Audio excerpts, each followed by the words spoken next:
We are roughly at the tipping point where the majority of the world population has never lived in a world without the internet.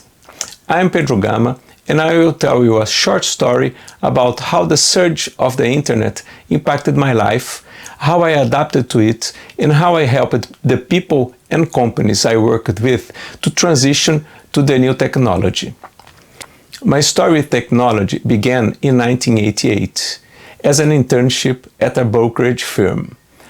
They had an Apple II computer that received stock exchange quotes and, in the afternoon, ran financial consolidations on a spreadsheet. It had to work open, just like this, otherwise it would overheat and crash. Technology became part of my life, so I introduced computers and innovation to the businesses I had the opportunity to get involved with.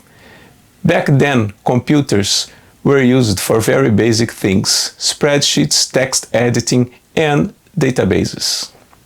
This was the time when Apple and Microsoft were still startups. They had identified the opportunity to make technology available to the general public. The technology that large companies like IBM were developing for corporate markets. Despite having the same target, they took different paths. Apple built everything itself, its own operating system, hardware and software. Microsoft went open. It licensed its software to a hardware architecture IBM had just released, the IBM PC. And so the Apple versus Microsoft war began. Back to how all this impacted the average Joe, in this case, me. This went on until 1995. That's when I came across with a published magazine with something on the cover like www, how to create a homepage. Back then, local networks were the big thing for business. So a worldwide network was still a sideline subject in the media. For me, the possibility of accessing a worldwide network was something unthinkable. What could this World Wide Web be? How could I access it? What would I find in it? Questions I had no one to ask. I bought the magazine.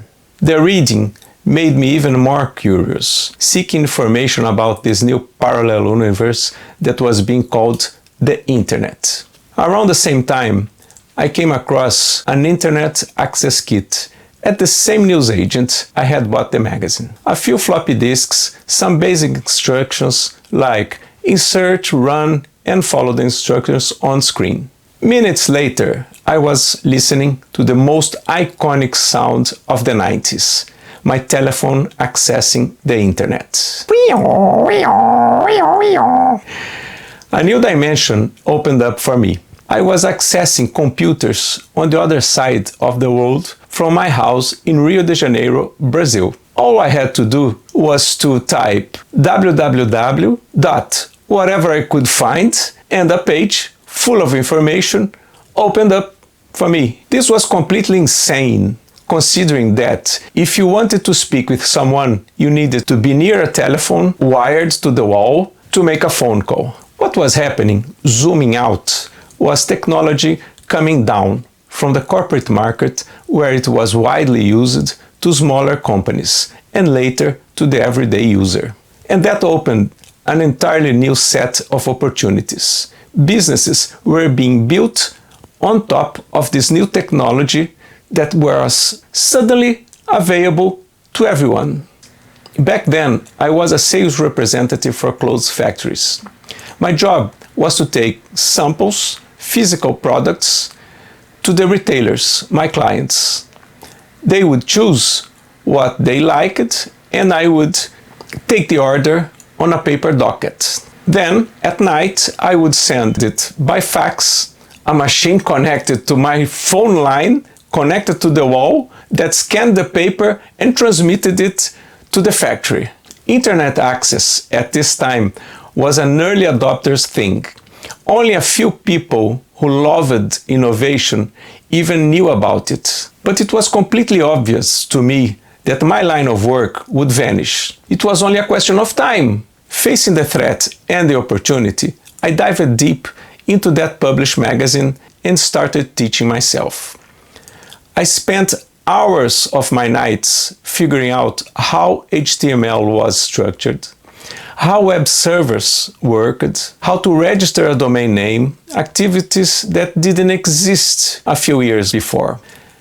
Still in 1995, I created an account on an American web server, Pair Networks, which I still use today. In 1996, I published my first websites with their own domain names registered by me for friends and family. I finally had a portfolio, so I could go out and do what I knew how to do, to sell.